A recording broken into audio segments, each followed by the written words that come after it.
సుమన్ టీవీలో మీ business promotions కోసం ఈ కింది నెంబర్ను సంప్రదించగలరు.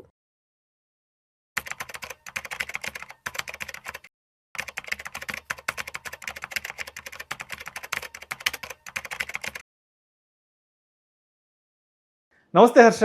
నమస్తే sir. Yes, welcome to Vishnu talks. Thank you.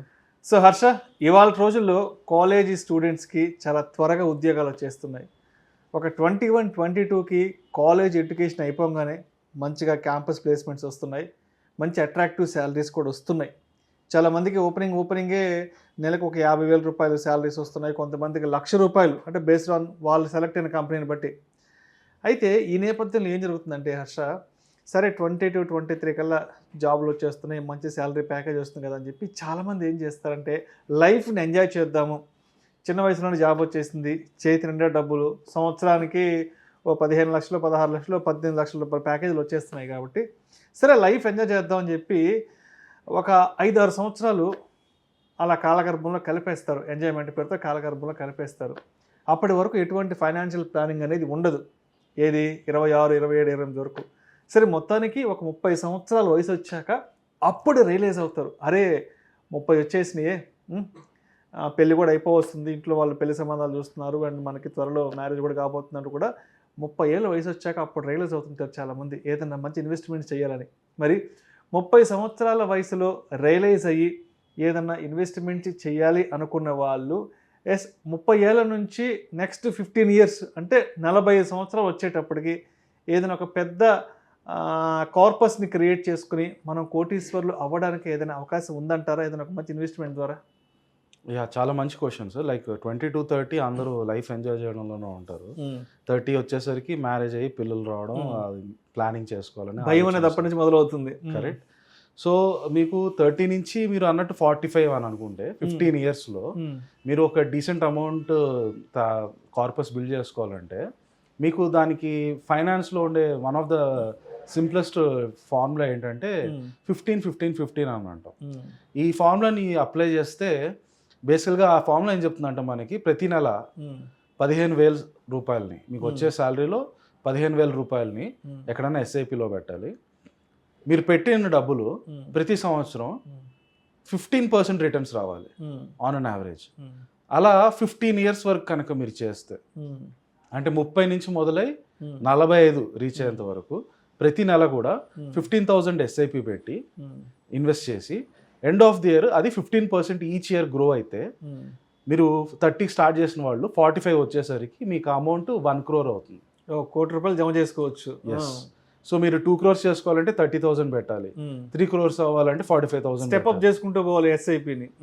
Right, మల్టిపుల్స్లో 15,000 కనుక మీరు పెడితే 15-15-15 రూల్ ప్రకారం 15,000 ఎవ్రీ మంత్ ఇన్వెస్ట్ చేస్తే 15% రిటర్న్స్, అది పర్ యానం 15% రిటర్న్స్ ఇచ్చి అలా మీరు 15 ఇయర్స్ కనుక చేస్తే మీ స్టార్టింగ్ కార్పస్ ఎండ్ కార్పస్ ఫైనల్గా 1 crore అవుతుంది.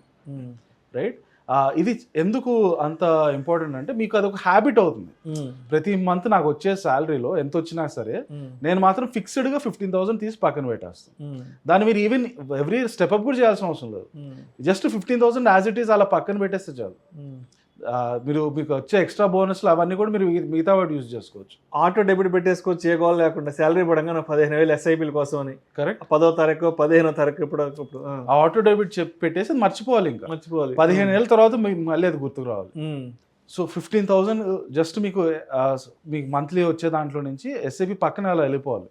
దాని గురించి మీరు అసలు ఆలోచించకూడదు. అలా మీరు 15 ఏళ్ళ తర్వాత చూసుకుంటే ఆ కార్పస్ మీకు 1 crore అవుతుందంటే ఇది అంతా ఏంటి, వితౌట్ మనం ఎటువంటి స్టెప్ అప్ చేయట్లేదు. రైట్, అండ్ మన కార్పస్ని ప్రతి సంవత్సరం మనం పెన్షన్ కూడా పెంచుకోవట్లేదు. 15,000ని యాజ్ ఇట్ ఈస్ 15% ప్రకారం 15 ఇయర్స్ పెట్టేసుకుంటే ఇమాజిన్ మీకు ఒక 50,000 శాలరీ వస్తుంది అనుకోండి, దాంట్లో నుంచి 15,000 దానికి వెళ్ళిపోతే 15 ఏళ్ళ తర్వాత అది ₹1 కోటి అవుతుంది. ఆ ₹1 కోటి నుంచి మీకు 6% వడ్డీ వచ్చింది అనుకోండి. బ్యాంక్లో ఫిక్స్డ్ డిపాజిట్ వేస్తే 6% వడ్డీ వచ్చింది అనుకోండి, అంటే 6% ఏంటి, సంవత్సరానికి నెలకి వేసుకుంటే 50,000 అవుతుంది.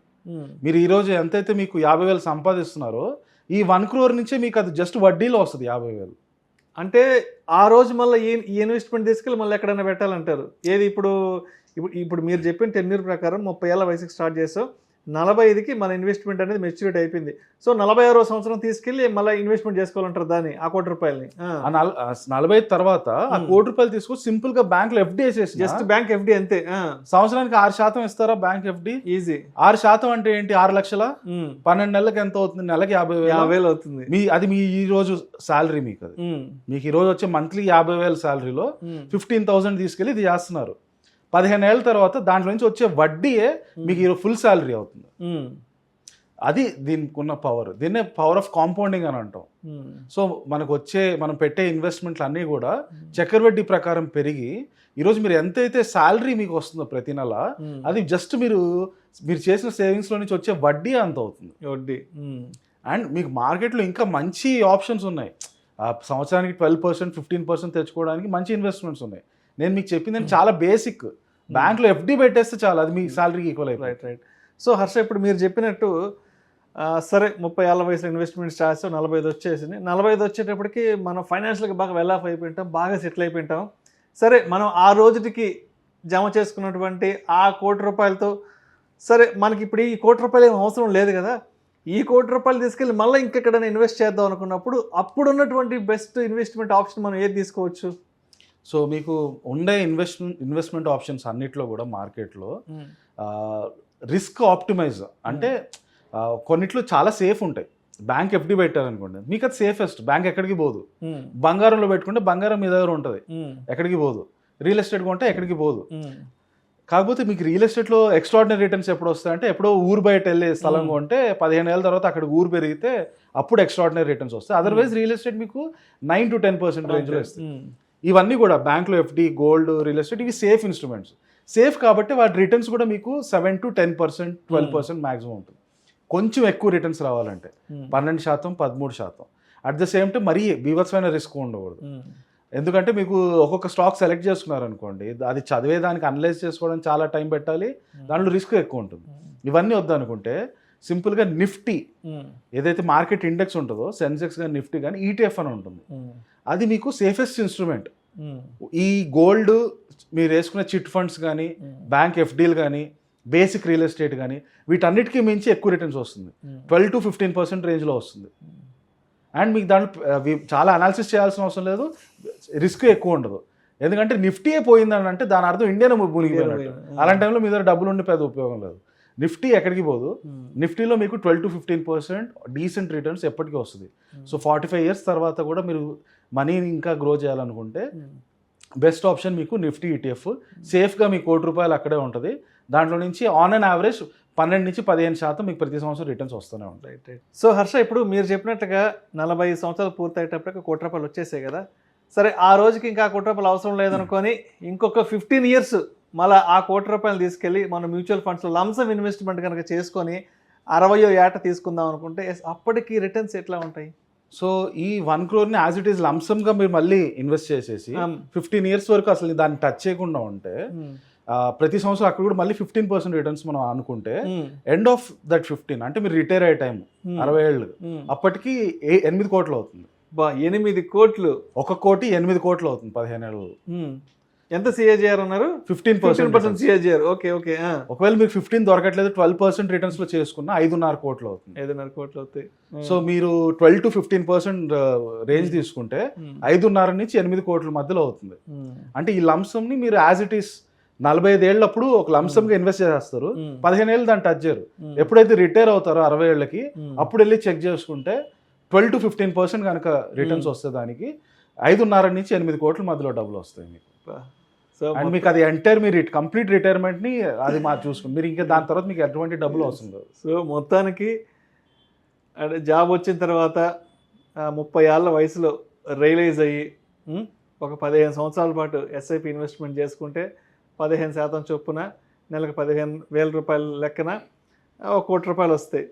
సరే 45 వయసు వచ్చేటప్పటికి సరే ఇప్పుడు మనం వెల్ సెటిల్ అయిపోయాం, ఈ ₹1,00,00,000తో మనకేం పనిలే అని చెప్పి దాన్ని తీసుకెళ్ళి మళ్ళీ ఒక లంసమ్ ఇన్వెస్ట్మెంట్గా చేసుకొని 60 ఏట తీసుకుందామని అనుకుంటే అప్పటికి 12% చొప్పున 5-5.5 కోట్లు వస్తే 15% చొప్పున 8 కోట్లు వస్తాయి. So that is nothing but power of compounding and long term investment. Correct 100%. Power of compounding ఇదంతా జరుగుతుంది. మీరు కన్సిస్టెంట్ గా అది హ్యాబిట్ లా 15 ఏళ్ళు ప్రతి నెల 15,000 పక్కన పెట్టేస్తే that will do wonders for you. మీరు చెప్పినట్టు 5.5 కోట్లు అవచ్చు లేదా 8 కోట్లు కూడా అవచ్చు. అంటే పెద్ద వాళ్ళు చెప్తుంటారు, మనం నిద్రపోతున్నా సరే మన డబ్బు మన కోసం పనిచేయాలంటారు. ఇదే అంతే కదా. Exactly right. Thank you so much Harsha. Thank you.